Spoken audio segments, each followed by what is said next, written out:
eo amin'ny tontolony tsy fandriam-pahalemana kosa indray dia nahita pahombiazana ihany koa ny ady ataon'ny polisy pirenena eo anatrehan'izay tsy fandriam-pahalemana izay tamin'ity andro anty dia nisy ny tatitra izay nataony teo anivon'ny polisy pirenena mahakasika indrindra ny ady ataondry zareo mahakasika ny ady amin'ny jiola.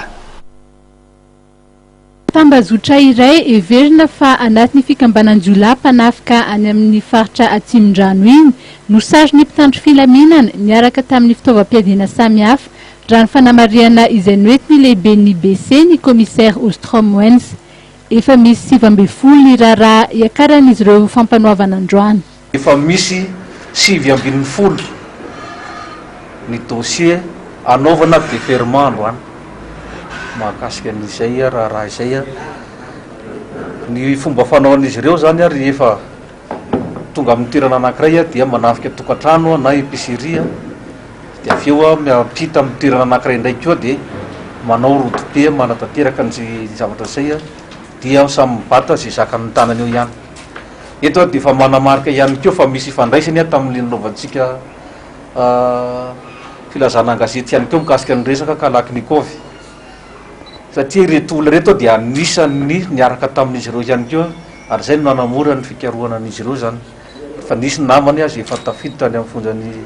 tsy afahy tamin'ny volana lasa teo iny dia reto mbola olona nikarohana satria orinan'izay ihany koa zany izy reto. Niatomboka tamin'ny alatra moto ny raharaha ny voalazan'ny commissaire central Atsimondrano. Eto monty aferazeza amin'ny tototia dia tao Atanjombato izy aferana moto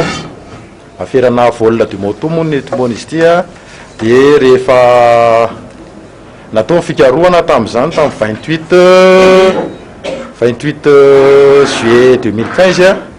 dia tratra ny bandy rola nanao an'le volna moto dia tratra koa le moto dia naverina moa le moto naverina amin'ny tompony. Rehefa eo ny fitoizany fanadihadiana dia nalefatra aty amin'ny BC nanohizana ny fanadihadiana dia taorian'izany koa moa ny sezina anankiray nataony tao Atsimondrano mikasika ny attaquant armé dia tamin'izany no nafantaranay araka ny renseignement netomboka tamin'ny renseignement le izy zay tena mafeza-danja tokoa ny eo amin'ny police nationale zany renseignement zany dia tratra tamin'izany ny vokatry ny perquisition efa nangatana taty amin'ny tribunaly dia tratra tamin'izany moa ireo fitaovana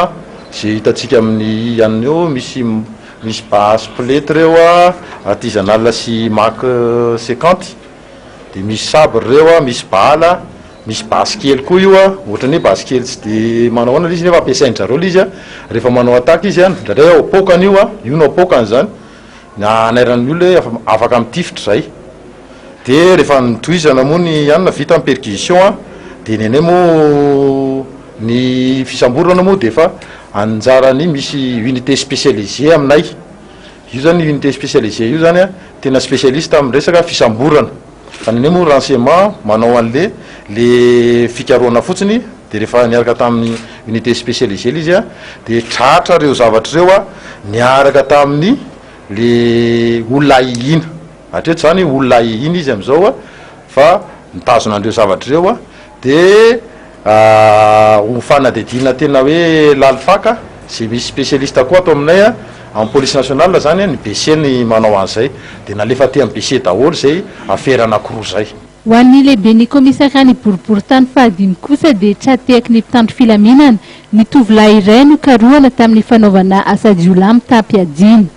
Mitora ny voalazan'ny komisara Kotoarzona Faly ny ady atao amin'ny mpangarom-paosy rehefa tsena ao Mahamasina. Omaly dia vehivavy telo no tratra teo ampanaovana izany. Mitoy ny fanaovana famotorana azy ireo ary atolotra ny fampanaovana tsiwela. Ny mpitandro filaminana moa dia miantso hatrany amin'ny fiaraha-miasan'ny vahoaka amin'ny fanomezam-baovao mikasika ny asan-jiola.